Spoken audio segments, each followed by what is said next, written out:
c'est un ECS des habitants à suivre dans cette édition. Pour un espace numérique sécurisé et moderne pour tous citoyens, le ministre de la Communication et Médias, porte-parole du gouvernement, a échangé avec l'équipe publique policier de TikTok en atelier pour la modernisation du contenu et sécurité en ligne sur TikTok. Demande du ministre Patrick Mounia à suivre dans le corps de ces journaux.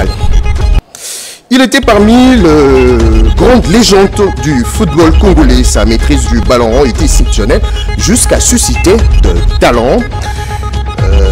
Au point de faire naître des ambitions, Paul Lambar, champion d'Afrique et moderne, champion d'Afrique et mondialiste en 1974, est mort. Ces images et témoignages à suivre dans le corps de cette édition.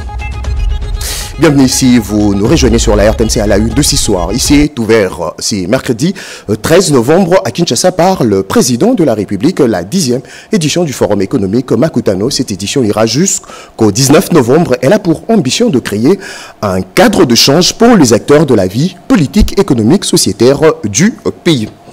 Et puis, toujours en bref, le garant de la nation, sa qualité de facilitateur désigné par la CEAC dans la crise tchadienne, a présidé la cérémonie de signature d'un compromis politique entre le gouvernement du Tchad et l'Union de forces démocratiques du Tchad, un parti de l'opposition, une signature qui facilitera le retour au pays des opposants.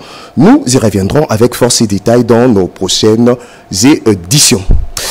Prenons à présent ces constats amers faits par nos reporters à Luila et Masikita. Le collecteur cède des érosions en porte de maison et avance dans un élan de destruction absolue. La population impuissante face à cette réalité. Madame, Messieurs, voici leur SOS dans ces reportages de Cédric Kenina. Un cri de détresse qui touche le cœur. Par la violence des pluies qui se sont succédées dans la capitale, les digues ont cédé. Les têtes d'érosion gagnent du terrain, au grand désarroi de ses habitants qui ont vu s'arrêter net les travaux de lutte anti-érosive. Nous sommes à Masikita, dans la commune de Ngaliema. Je suis délogé par l'érosion. Qu'est-ce que je vais faire moi? Perdre un endroit où on a acheté, on a fait des efforts énormes, ce n'est pas facile, hein, parce qu'il y a d'autres gens, comme maman venait de le dire. Elle est retraitée dans son espace où laisser un peu de passer le temps avec les enfants. Alors perdre cet espace, ça ne sera pas une chose qui est idéale. Du haut de ces collecteurs qui s'effritent sous la pression des eaux de pluie, les bourgmestres d'Ngaliema observent avec stupeur l'ampleur du désastre, que ce soit à Lalou, dans le quartier d'Elvo ou à Masikita. Troisième étape de son inspection, le quartier Joli Parc. Ici, la pluie a charrié de la boue, obstruant complètement le passage. Il y a beaucoup de dégâts qui sont causés certainement par le pluie diluvienne, mais aussi par le manque certainement d'encadrement de certains travaux qui se font au niveau de l'intérieur des socles pics. Et nous sommes venus certainement pour leur dire que voilà, nous allons nous impliquer pour que la solution soit trouvée, que les gens qui sont en train de faire des travaux à l'intérieur, qu'ils puissent venir certainement au niveau aussi de la municipalité. Question de nous donner un peu la quintessence de leurs travaux, mais aussi pour éviter, avec ce mois qui est un mois de pluvieux, qu'on puisse se retrouver dans des situations très désastreuses. Après avoir pris la mesure du danger qui guette sa municipalité, Dieu merci, Maïba Zilwanga compte en mode urgence transmettre ses doléances aux instances décisionnelles compétentes, notamment la ville.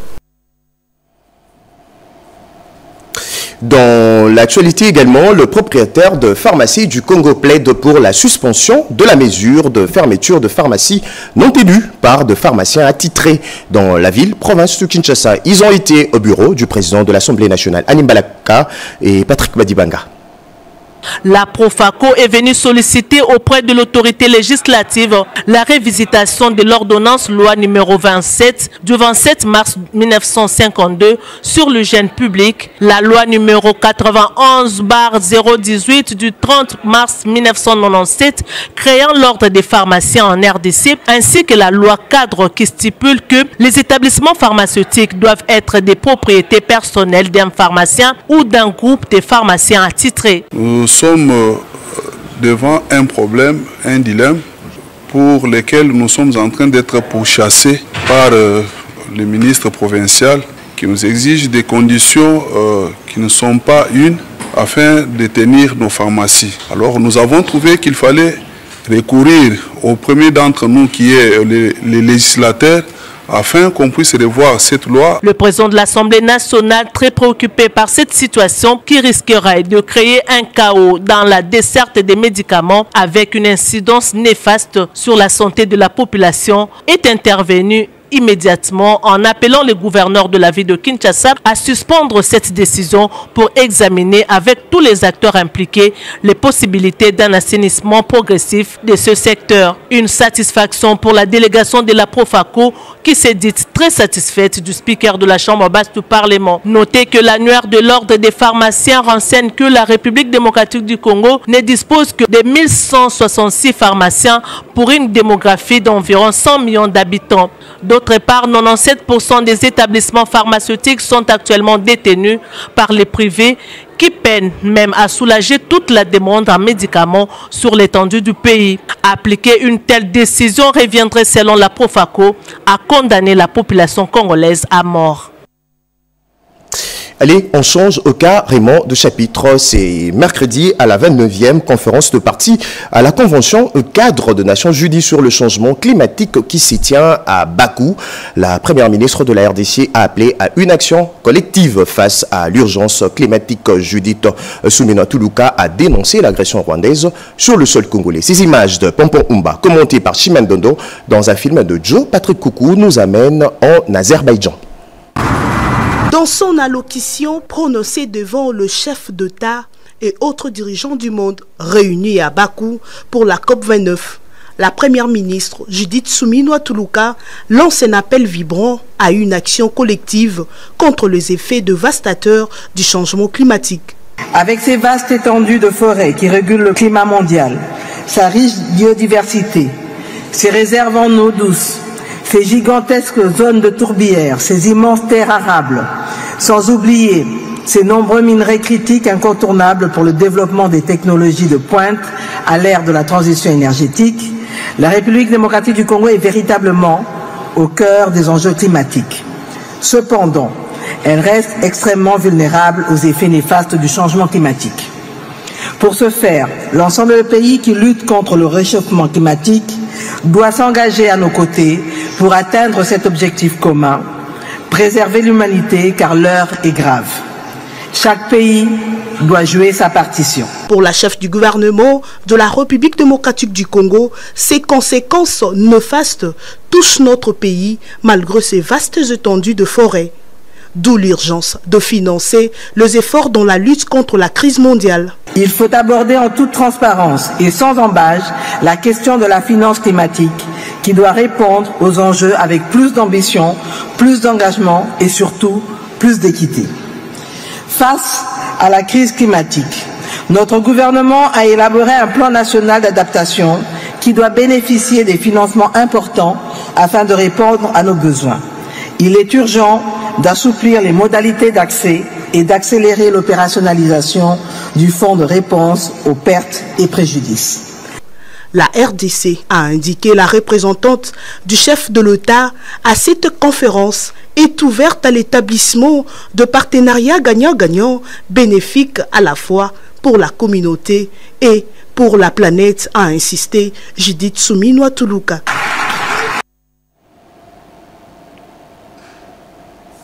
Dans un autre registre, clôture de la 10e session ordinaire de la commission spéciale mixte défense et sécurité. Kinshasa et Brazzaville adoptent le rapport de la réunion de ministres et des experts reprenant la résolution de la commission de travaux qui donne accès aux actions concrètes visant à dissiper le malentendu constaté le long de la frontière commune. C'est un reportage signé Bobo Mokonzi dans un film de Didier Amissi.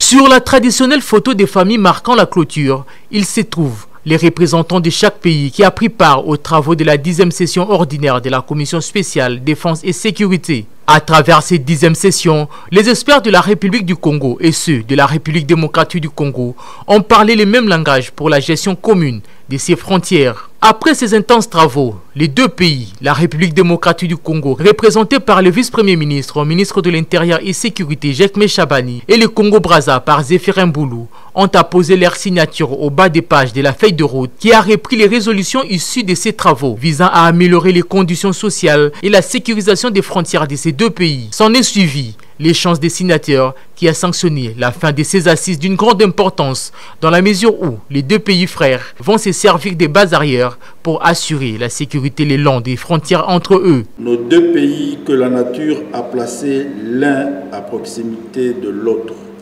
viennent encore une fois de plus de faire preuve du souci de rapprochement et d'harmonisation des rapports qui existent dans les domaines de défense et sécurité.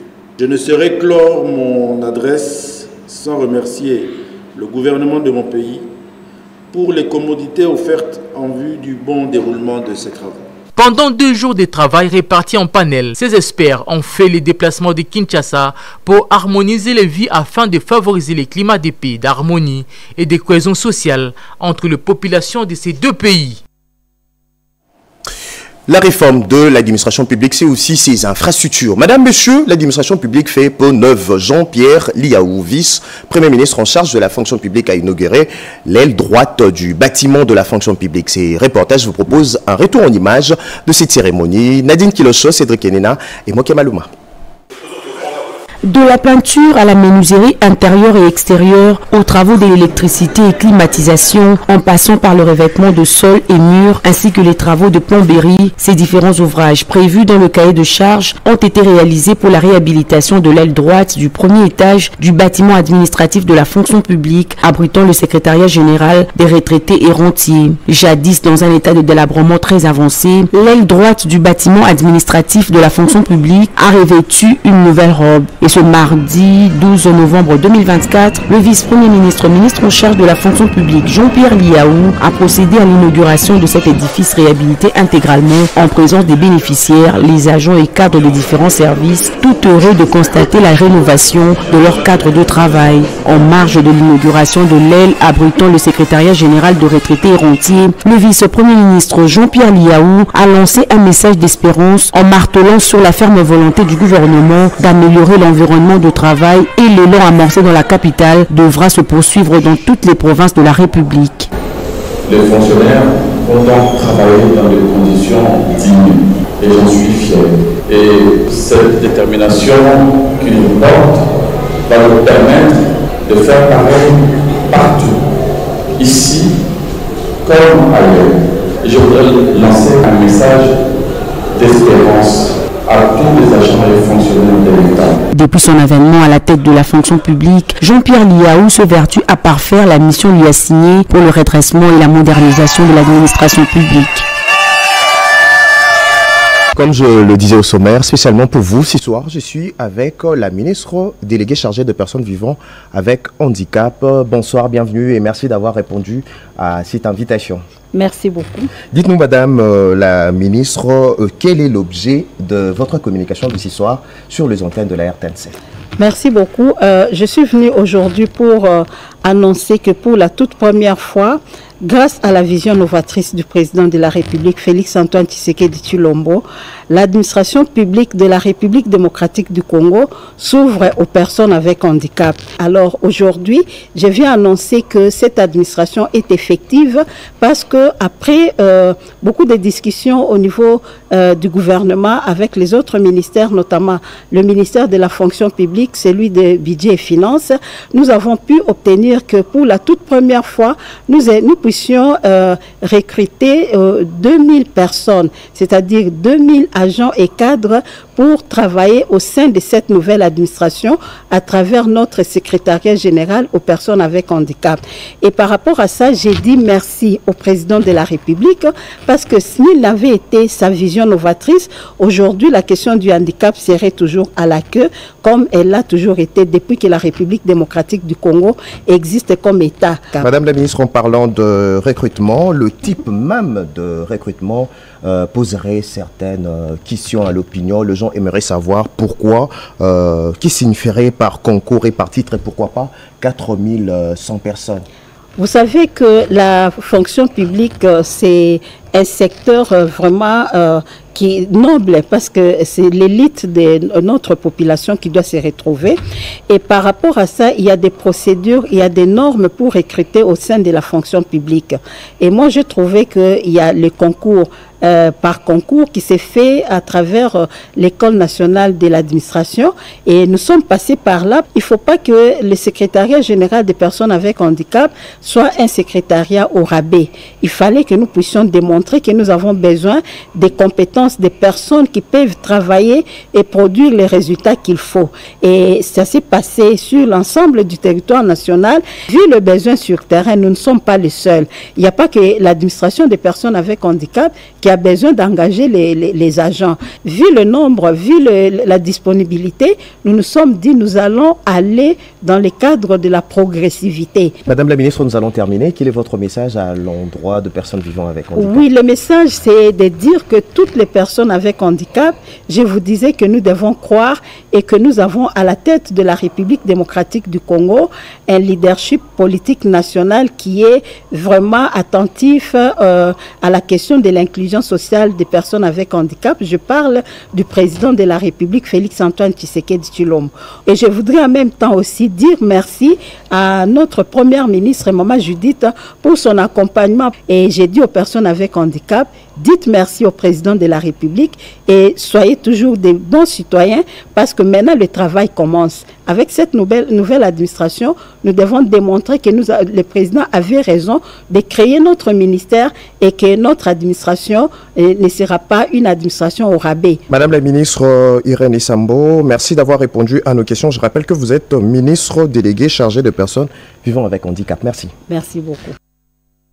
Merci Madame la ministre déléguée de personnes vivant avec handicap pour toutes ces précisions. On va poursuivre cette édition vers la modernisation du contenu et la sécurité en ligne sur TikTok. Le ministre de la Communication et Médias, porte-parole du gouvernement, a pris part à une rencontre avec l'équipe TikTok en RDC. Patrick Mouyaya Katembwe a précisé que le gouvernement a le devoir de protéger le citoyen, de promouvoir des espaces inclusifs et respectés. Regardez.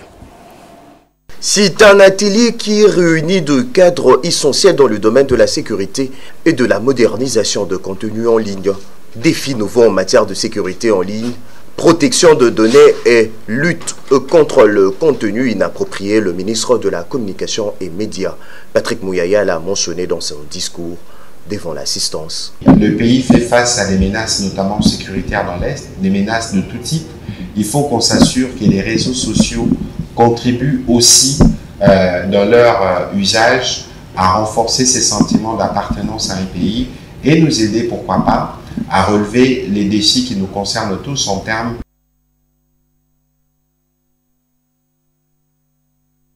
de diffusion d'informations, de bonnes informations, mais aussi des luttes contre les fake news et tout ce qui circule sur les réseaux sociaux. Dans son argumentaire, le ministre de l'écoute et de la parole a mentionné qu'en tant qu'autorité publique, le gouvernement a le devoir de protéger le citoyen, de promouvoir des environnements numériques où chacun peut intégrer en toute sécurité et de veiller à ce que cet espace reste sûr, inclusif et respectueux. Ensemble, nous avons donc l'opportunité de mettre en place des solutions solides pour renforcer la modération de contenu et protéger les utilisateurs face aux risques en ligne. En collaborant étroitement avec des acteurs clés de la technologie, notamment TikTok, nous pouvons mieux répondre aux besoins de notre société, non seulement en matière de régulation des sécurités, mais aussi en matière des contenus, dans un contexte où, sur les réseaux sociaux, c'est répandre plus les antivaleurs que les valeurs que nous souhaiterons voir partagées par tous nos jeunes. Notons que cette rencontre est une opportunité pour renforcer la collaboration entre les deux parties face aux défis et marque un jalon important dans les efforts communs pour garantir un espace numérique sécurisé et modéré pour tous citoyens. Au-delà de nos frontières, en présence d'un représentant du gouvernement de Monaco, la RDC et la principauté de Monaco viennent de signer un protocole d'accord pour la mise en œuvre d'un projet satellitaire en RDC. Le détail dans ces récits de Nono Montsekou.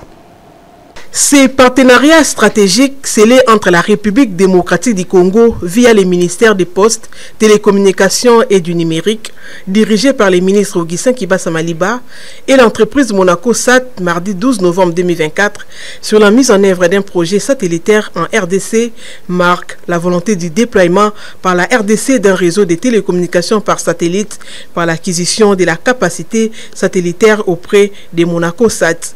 Les points clés de ces protocoles d'accord révèlent l'engagement de réduire la fracture numérique en RDC. L'amélioration de l'accès aux technologies de l'information et de la communication est prioritaire avec un accent sur les réseaux à haut débit et les centres de données, une initiative qui vise entre autres à numériser les services publics. Le ministre Kibasa Maliba a mis en lumière les atouts de la RDC, notamment son immense potentiel en matière de connectivité. Il faut qu'il y ait une équipe que nous allons pouvoir mettre sur pied, qui va pouvoir travailler afin de s'assurer que le tuyau qui sera mis à la disposition de la République soit utilisé à bon escient et que bon, que ce soit du mieux. La RDC, on a pour ça qu'évidemment, les satellites aujourd'hui, la connectivité, c'est quelque chose qui s'impose à tous les secteurs. Et rassurez-vous, on va pouvoir travailler comme il se doit pour sortir du concret. Considérant la position géostratégique de la RDC en Afrique centrale, Monaco Sat n'a pas caché sa satisfaction de voir ces projets se matérialiser pour le développement du pays en particulier et de l'Afrique en général. Je le disais en bref au début de cette édition, mais spécialement pour vous, nous allons nous rendre à la Cité de l'Union africaine où le garant de la nation, en sa qualité de facilitateur désigné par la CAC dans la crise tchadienne, a présidé la cérémonie de signature d'un compromis politique entre le gouvernement du Tchad et l'Union de forces démocratiques du Tchad, un parti de l'opposition. Une signature qui facilitera le retour au pays des opposants. Blaninzovo.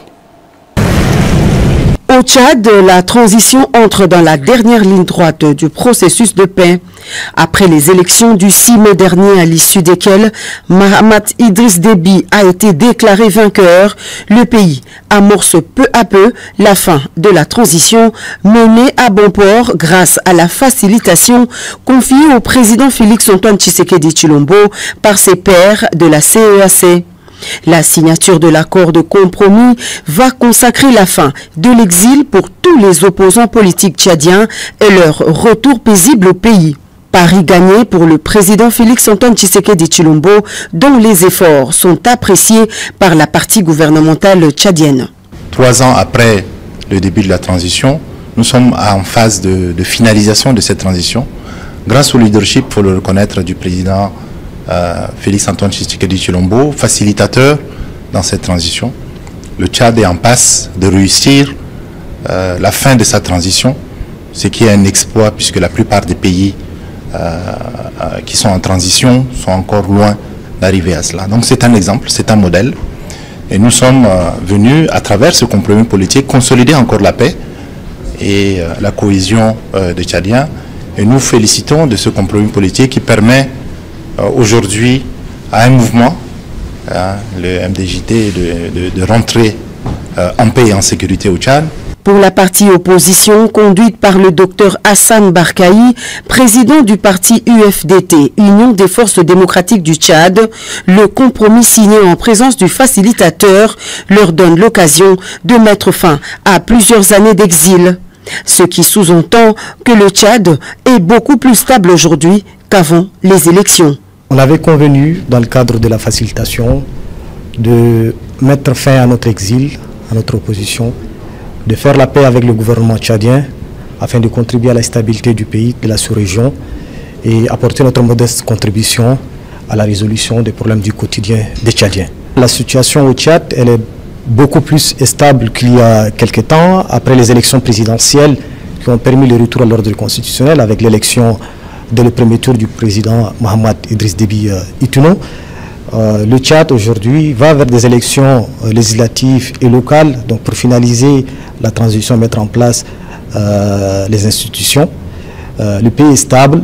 Côté facilitation, le ministre congolais de la coopération régionale et envoyé spécial du président de la République dans la crise tchadienne, Didier Manzenga Mukanzu, estime que la signature fait partie du suivi de la mise en œuvre de la feuille de route du processus de paix.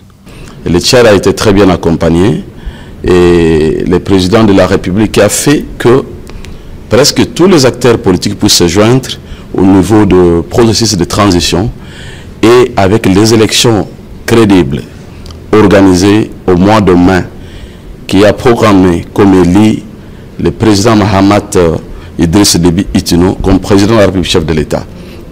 Voilà, la mission sur la transition s'avance vers la fin et il est resté là de poursuivre la mise en œuvre de la feuille de route. Et cette feuille de route, il reste non seulement les élections législatives provinciales et communales prévues au mois de décembre, soit le 29 décembre de cette année, mais aussi la mise en place des institutions du pays. À ce moment-là, nous sommes à la fin de la transition. Au Tchad, la transition a débuté il y a 3 ans sous la conduite du général Mahamat Idriss Déby. De tous les pays en transition en Afrique de l'Ouest et en Afrique centrale, le Tchad est le tout premier à organiser les élections qui ont abouti à un retour à l'ordre constitutionnel. Autre grand titre de ce soir, aux États généraux de la justice. Le recteur de l'université de Lubumbashi a donné sa vision pour repenser la justice congolaise, le pouvoir du droit et le droit du pouvoir, thème de l'exposé du professeur Gilbert Kishiba Fitoula. Invité comme panéliste lors des États généraux de la justice, le professeur Gilbert Kishiba a contribué à une thérapie adéquate pour la justice congolaise, souvent qualifiée de malade. Aujourd'hui, que nous prenions la résolution de la juridicisation du droit collectif qui n'existe pas dans le droit judiciaire congolais. Ça serait la garantie pour que les populations locales riveraines et les populations autochtones, c'est-à-dire les Bénanfoula, les Bakwa Kanonji, les Bakwa, chacun d'entre nous a une provenance ontologique qui nécessite en tant que population autochtone qu'elle soit protégée, promue et garantie à travers cette juridicisation. Ces États généraux de la justice constituent un espace d'échange de connaissances et de propositions visant à aboutir à une véritable remède pour la justice congolaise. Nous sommes le 12 novembre 2018. La base de l'UDP sans feu refuse la conclusion de Genève sur la désignation d'un candidat commun de l'opposition et exige le retrait de la signature de son candidat à la présidentielle, devenu par la suite président de la République. 6 ans après, de manifestations ont été organisées pour commémorer la bravoure des acteurs de cet événement qui a changé l'histoire d'un parti politique. Alain Bikaï. Ces rassemblements commémoratifs de cette journée dédiée à la base militante de l'UDPS a donné lieu à plusieurs témoignages des acteurs clés et témoins de ces événements qui ont conduit au retrait de la signature du candidat Félix Antoine Tshisekedi Tshilombo sur l'accord de Genève. Les 4 présidents fédéraux de Kinshasa, Peter Kazadi, Daniel Asselo, Yves Bonkoulou, Fils Moukoko se sont succédés pour retracer l'historique de ces manifestations. Dans son récit des faits, l'ancien ministre de l'Intérieur Peter Kazadi Kankonde fait savoir qu'Augustin Kabou était le premier à se prononcer publiquement contre cet accord de Genève et son opposition contre les complots qui se tramaient contre Félix Antoine Tshisekedi Tshilombo par certains cadres du parti. C'était aussi l'occasion pour lui de faire part à la base de son parti de la mission que lui a confiée la haute autorité des référents du parti, Félix Antoine Tshisekedi Tshilombo, pour ramener la paix au sein du parti. Augustin Kabouya est parmi les premières personnes qui se sont opposées à la signature de cet accord de Genève par le président, suivi de moi-même et notre base. Notamment, le chef de l'État nous a ordonné de calmer la base avec la promesse de retirer sa signature. À son tour, le secrétaire général faisant office du président intermédiaire de l'UDPS est revenu sur les péripéties qui ont conduit à l'accord de Nairobi avant d'appeler les militants à la mobilisation générale pour apporter un soutien sans faille à l'initiative du changement de la Constitution. Pour ce faire, la base du parti doit être en alerte pour montrer à la face du monde que Félix Tshisekedi a l'appui de son peuple. Madame, monsieur, voilà tout pour ce soir. À toutes et à tous, bonsoir chez vous.